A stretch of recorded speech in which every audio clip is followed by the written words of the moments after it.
আজকে আমাদের শ্রীগ্রাম স্কুলের দুর্নীতিবাজ আপনার আইব আলী স্যারের বিরুদ্ধে যে অভিযোগগুলো উঠছে তার জন্য তদন্তের জন্য আজকে উপজেলায় তদন্ত অফিসাররা আসছেন। তা আমি একজন স্কুলের অভিভাবক হিসেবে আমি আসতেছিলাম। এই দুর্নীতির বিরুদ্ধে আমরা অবস্থান নিয়েছি।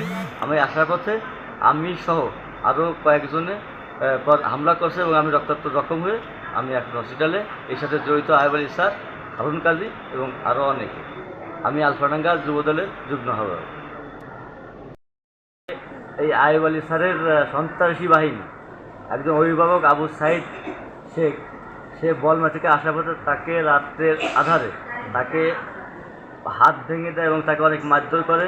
তাকে প্রথম অবস্থায় বলমারিতে নেয়, এরপরে ফরিদপুরে রাখে নাই, তারপরে ঢাকা পঙ্গুতে সে চিকিৎসা ব্যবস্থা আছে। তার সাথে আরও যারা ছিল তারাও মার খাইছে এবং আজকে আমি মার খেলাম, আমার সাথে আরও ছেলেপেলে তারাও মার খাইছে। তাদের প্রতিবাদ যারাই জানায় তাদেরকেই তারা মারে। আমরা এর থেকে একটা পরিত্রাণ চাই।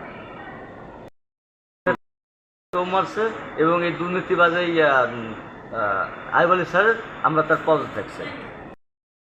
কাজী রশিদ আজকে উপজেলায় আমাদের কমিটিদের আহ্বান করছে প্রধান শিক্ষকের সম্পর্কে জানার জন্য। আমরা সেই হিসেবে আমি আসছি আলফাডাঙ্গা। কিন্তু পূর্বে আমি অসুস্থ, আমি বাড়ি শুয়েছিলাম। আসার সময় আসছি 2টার সময়। এর ভিতরে যে গণ্ডগোলগুলো হয়েছে এটা আমি জানি না এবং সম্পূর্ণ মিথ্যা মামলা করছে আমার বিরুদ্ধে, মিথ্যা কথা বলে যাচ্ছে।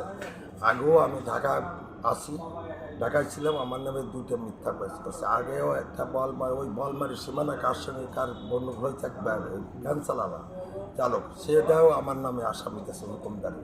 এরকম পর্যায়ক্রমে মিথ্যা মামলা করে যাচ্ছে কতিপয় লোক। বিপদে রাজনৈতিক পট পরিবর্তনের ফলে প্রতি উৎস হয়ে লোকজন এরা এইসব কর্মকাণ্ড জড়ায় যাচ্ছে। আজকের স্কুলে লিটন বিএনপি যুব দলের সভাপতি মারার এসে আপনি কি আপনার নাম আসছে? ওরা বলছে এটা সম্পূর্ণ মিথ্যা ও বানোয়াট।